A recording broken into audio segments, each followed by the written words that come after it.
जादुई फूल बेचने वाला भूत। रामनगर नाम का एक गांव था। उस गांव से दूर एक सुनसान जगह थी जहां पर एक डरावना भूत रहता था।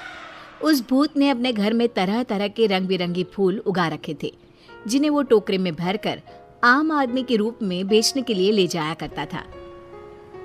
रामनगर के पास ही में एक बस स्टैंड था, जहां एक दिन वो भूत एक आम आदमी के रूप में अपना फूलों से भरा टोकरा लेकर जाता है और बोलता है, अरे वाह, फूल बेचने के लिए ये जगह तो सबसे बढ़िया है। यहाँ तो बहुत से लोगों का आना जाना लगा ही रहता है। तभी वहां एक बस आकर रुकती है और भूत जोर जोर से आवाजें लगाने लगता है। फूल ले लो, फूल, सुंदर सुंदर रंग बिरंगी फूल ले लो, फूल।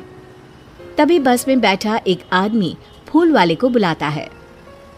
अरे फूल वाले भैया, ये लाल वाले फूल कैसे दिए हैं? साहब, ये लाल फूल है 10 रुपए में एक। अरे भाई, 10 रुपए में सिर्फ एक? इतने में तो एक पूरी माला आ जाएगी। अरे साहब, चलिए आपको 10 रुपए में 2 फूल दे देता हूँ। घर जाकर अपनी धर्मपत्नी जी को दीजिएगा। ये लाल फूल देखेगी तो वो बहुत बहुत खुश हो जाएंगे। बस में बैठे कुछ और लोग भी उससे फूल खरीद लेते हैं और बस वहां से चली जाती है। भूत हंसते हुए बोलता है, आज तो मजा ही आ गया, मेरे काफी फूल बिक गए। अरे इन सब लोगों को क्या पता कि मेरे इन फूलों की खुशबू जो भी सुंदर औरत लेगी वो मेरे वश में हो जाएगी, और इन फूलों का असर सिर्फ सुंदर औरतों पर ही होगा, और वो सब छोड़ छाड़ कर मेरे पास भागी चली आएंगी।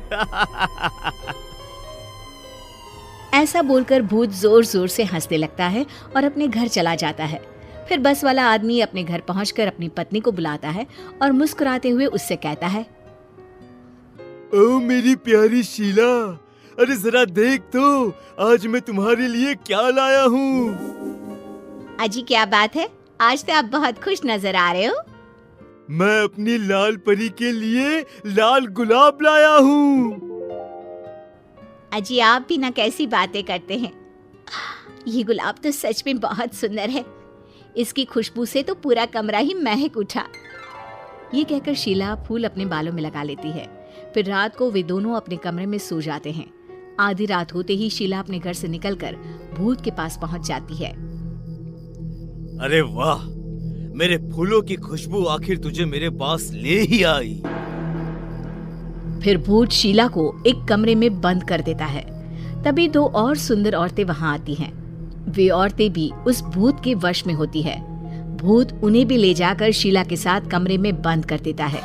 अगले दिन भूत फिर से आम आदमी का रूप लेकर बस स्टैंड पर फूल बेचने के लिए जाता है, और तभी लोगों से भरी हुई बस स्टैंड पर आकर रुकती है। फूल ले लो, फूल, सुंदर सुंदर खुशबूदार रंग बिरंगी फूल, हर तरह के फूल है मेरे पास। फूलों की माला, फूलों का गजरा, जो भी पसंद आए वो ले लो। अभी बस में 2 दोस्त रामू और श्यामू बैठे होते हैं। अरे फूल वाले, एक सुंदर सा गजरा तो देना भाई। अरे वाह रामू, क्या बात है, भाभी जी के लिए गजरा? हाँ भाई, तेरी भाभी को बालों में फूल लगाना बहुत पसंद है। अरे श्यामू, तू भी कुछ ले ले अपनी पत्नी जी के लिए, वो भी खुश हो जाएंगी। हाँ हाँ भाई, अरे तुम भी एक गजरा ले लो अपनी पत्नी जी के लिए। वैसे भी सुंदर औरतें बालों में फूल लगाकर और भी सुंदर लगती हैं। ठीक है भाई, अगर तुम इतना कह रहे हो तो एक गजरा मुझे भी दे दो। उसके बाद वे दोनों गजरा लेकर वहाँ से चले जाते हैं और घर जाकर अपनी अपनी पत्नियों को गजरा दे देते हैं। श्यामू अपनी पत्नी लीला से कहता है, सही कहा था उस फूल वाले ने, सुंदर औरतें बालों में फूल लगाकर और भी सुंदर दिखती हैं। जी आप भी ना कैसी बातें करते हैं। चलिए अब सो जाइए, काफी रात हो गई है। फिर वे दोनों सो जाते हैं। आधी रात होते ही लीला उठती है और अपने कमरे से निकलकर भूत के पास चल पड़ती है। तभी श्यामू लीला को बाहर जाते हुए देख लेता है और लीला को आवाज देता है, अरे भगवान, आधी रात को कहाँ जा रही हो? पर लीला पर भूत के फूलों का असर होता है। थोड़ी दूर जाकर लीला गायब हो जाती है और भूत के पास पहुंच जाती है। शामू ये सब देखकर डर जाता है। थोड़ी देर में सुबह होती है और शामू भागते हुए अपने दोस्त के पास जाता है और उसे सारी बात बताता है। अरे भाई, ये क्या बोल रहे हो? कल रात से तेरी भाभी भी नहीं मिल रही है। जब से उसने अपने बालों में गजरा लगाया तब से वह बस फूलों की बातें किए जा रही थी। भाई, हो ना हो हमारी पत्नियों के गायब होने के पीछे जरूर उस फूल वाले का हाथ है। फिर वे दोनों बस स्टैंड पर जाते हैं और फूल वाले का पीछा करते हैं। पीछा करते हुए वे भूत के घर तक पहुंच जाते हैं और चुपचाप खिड़की से देखने लगते हैं। फूल वाला आम आदमी अब अपने भूतिया रूप में आ जाता है, जिसे देखकर सारी औरतें बहुत डर जाती हैं और जोर जोर से चिल्लाने लगती है। अरे नाश पीटे, हमने तेरा क्या बिगाड़ा है जो तू हमें यहाँ पकड़ कर ले आया है?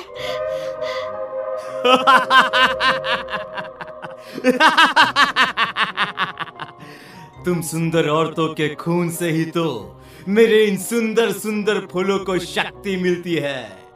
जितनी ज्यादा फूलों को शक्ति मिलेगी मैं उतना ही ताकतवर बनूंगा और फिर पूरे गांव पर सिर्फ मेरा ही राज होगा।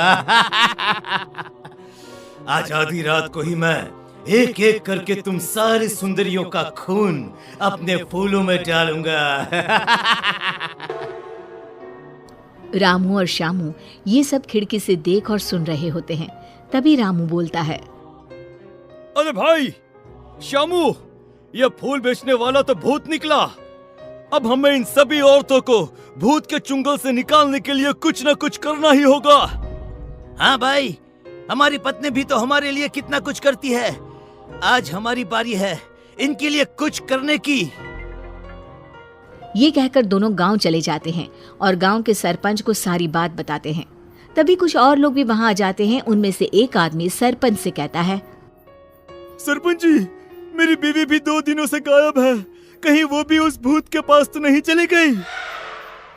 तभी रामू सरपंच से कहता है। सरपंच जी, मेरे पास एक आइडिया है। क्यों न मैं और श्यामू औरत के रूप में किसी तरह उस भूत के पास चले जाए और मौका मिलते ही उसके बगीचे से फूलों को तोड़ दे।